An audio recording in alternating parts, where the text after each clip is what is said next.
দেখো গিয়ার লাগানো আছে 7টা, এটা সামনে 3টে, আর দেখো গিয়ার সিস্টেম।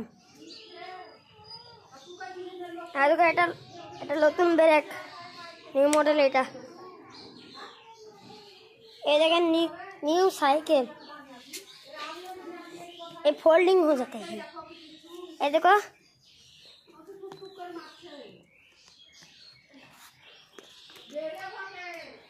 এদিকে এই লকটা খুলে যাবে, সিট বড় করা হবে। এই দেখো খুলে দিয়েছি আমি।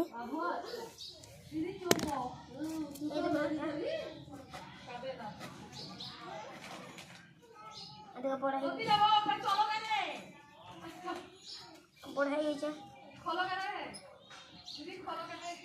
আবার এখন করছিলাম, আবার খুললাম।